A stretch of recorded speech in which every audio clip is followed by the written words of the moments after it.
Tiffany. Hey y'all, and thank you for tuning in to this week's episode of Tiffany Epiphanies. If you're one of my lovely subscribers, thank you so much for sticking around with your girl. If this is your first time tuning in, thank you for giving your girl a try. So y'all, this is me trying to look classy because of today's episode. Today's episode is what's wifey material. Where's my ring?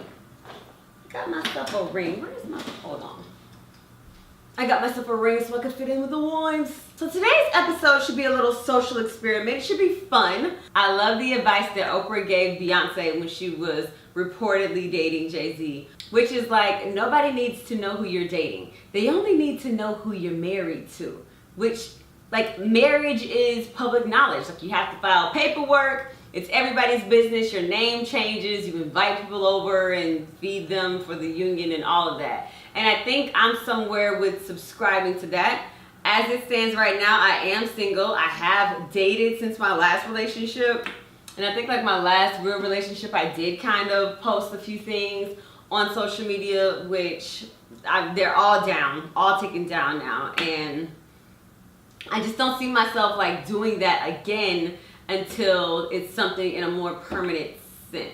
So anyway, there's a lot of fascination with marriage, and maybe it's just because like me and my peers are in that new marriage phase and like everybody's getting engaged, and it's super, super exciting times. You want to be like super happy for your friends, but I also have some friends who've already gotten divorced and we're still super young. So what I wanted to do today was talk to the wives, talk to the people who actually are happily married and figure out what they feel like wifey material is. So I'm gonna do the opposite of what my research told me. When I looked up what wifey material was, I found some very interesting topics that I will share with you, but it was the publications asking men what they felt wifey material is. And I completely understand that, but I think we have enough men telling women how to be better women. And all of that is very entertaining. Very, very, very entertaining. But only women can be wives. But I would actually like to know from the women who are wives what wifey material is. So we'll get to that in just a little bit. So I did a little Google search. What is wifey material? And seriously, every publication asked men how they knew who their wives were. So I decided to share a little bit of my research with you. The first thing was this. So I want someone I can argue with who won't turn it into a fight. That's fair enough, right? You may want to look at that for your next relationship. I don't know. Someone who genuinely likes me instead of some checklist of qualities that I managed to get a pass on. Now, I am guilty when I talk to God about the husband that I want.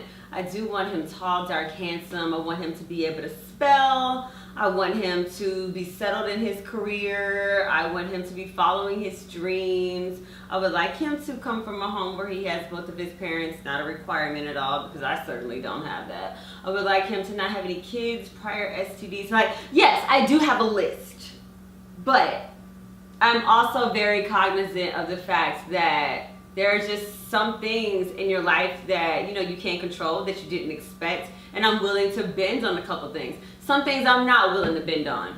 I'm not willing to be with somebody who can't spell.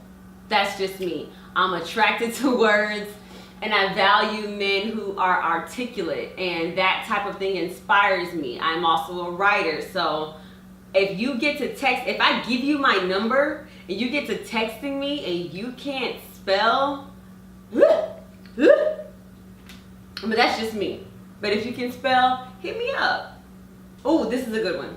Does she make good decisions? Can I trust her choices if I were somehow incapacitated? Now that one is a good one, because I know a lot of dudes who will put a baby in you just because you're sexy, which I understand that. However, her looks aren't going to raise your kids.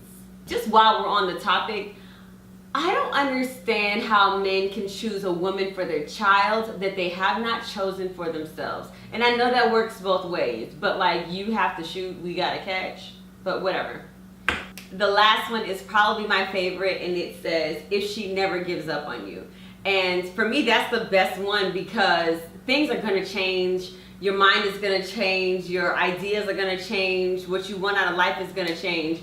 And the more that we are like able to adapt to change within a relationship and like never give up on each other, whether it's some type of failure or shortcoming, like I think the more successful a relationship is gonna be. So if you meet somebody and you just like don't want to give up on them, then that is something really, really, really special.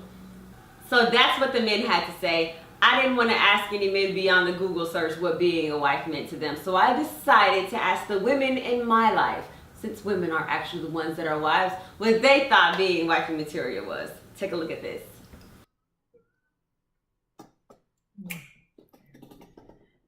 What is that? What are you doing? I'm getting relaxed. Oh, okay. Trying to be natural going into it versus like. Okay. Then that makes sense. Thank you. If you want to be somebody's wife, you need to first work on being the best version of you that you can possibly be. Men look for women, and wives in particular, that bring more to the table than just pretty faces, good looks, and good sex. If you want to be a wife, the first thing you got to do is date men that are looking for wives. All right?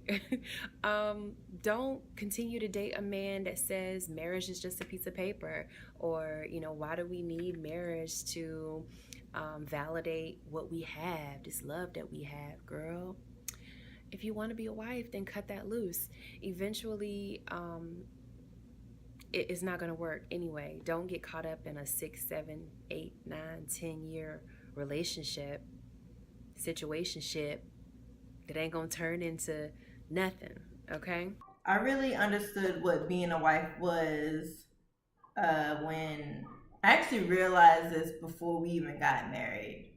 Actually, before we were even engaged. I feel as though I was already behaving, you know, as a wife. And for me, I hate to admit, I was a very self-centered person. The world revolved around me, and so when I started caring more about his success in life and his dreams and aspirations more than my own, I think that's when it really hit me that like I am willing to do anything for this man. So I don't know, it was only natural that this is where we ended up. So my husband married me first and foremost because he loves me. He can't get enough of me, can't keep his eyes off me, can't keep his hands off of me. But why did he fall in love with me? Because he knows that I came into this relationship not needing him, but wanting him. And there's a big difference. I can hold my own. I'm my own person. And he was happy to come in and partner alongside me and do life with me, knowing that I'm here to be his partner. Not some little princess who needs him to take care of me or do anything for me. And I think that is attractive in this day and time, where some women, not all, but some, feel like a man is supposed to come in and rescue them. My husband married me because I believe that he thought that I was a dope chick and he wanted to build and create this dope life together.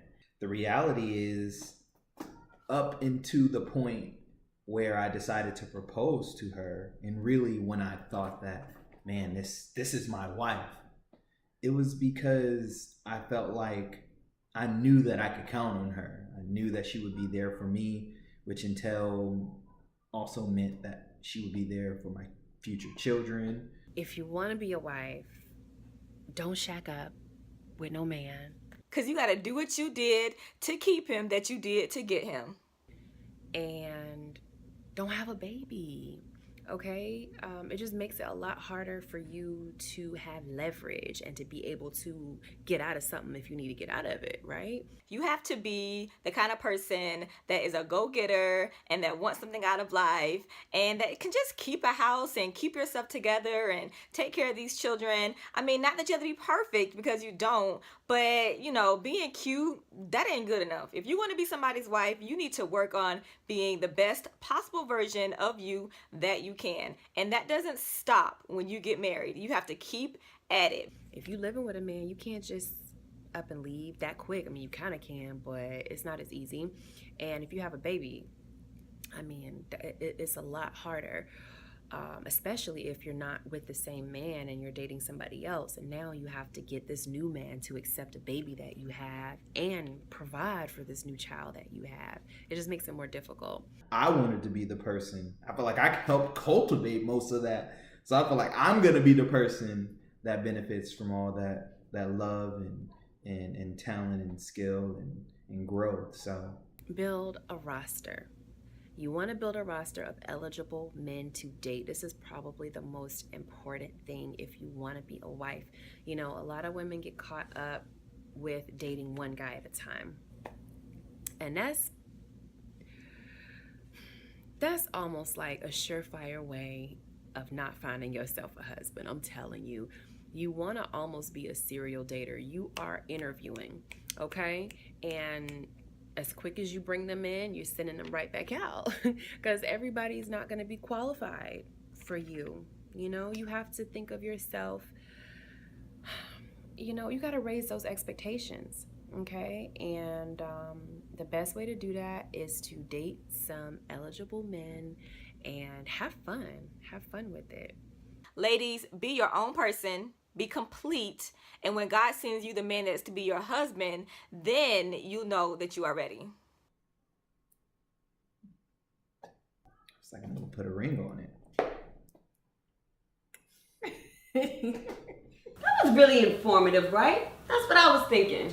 I would like to send a special thanks to all of my loved ones who sent that love on over. So to all of the wives out there, I really want to challenge you to be patient with your single friends.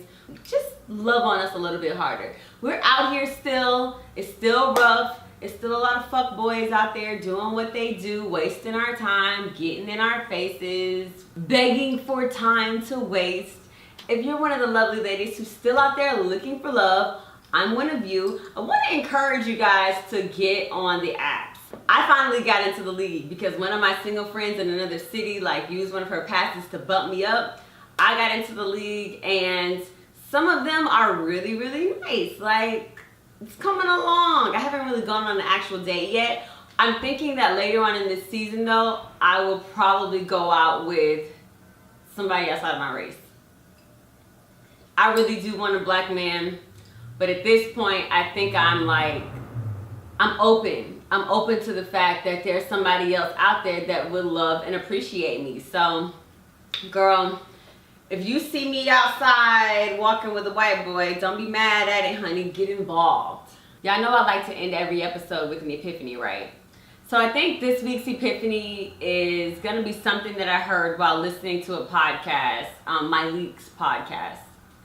And she said somebody gave her the great advice of never take your love life off the table. I know as black women and as women in general, we can tend to be very about our careers. We are the most educated. We are the most likely to start a business in America. And that can get to be a lot of pressure at times. And it requires a lot of focus and a lot of determination and a lot of Beyonce songs.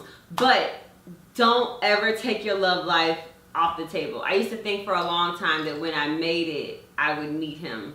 And I heard Megan Good basically say something along the lines of the same thing, but then she had made it and she still hadn't met him, so she had to rearrange a couple of other things in her life.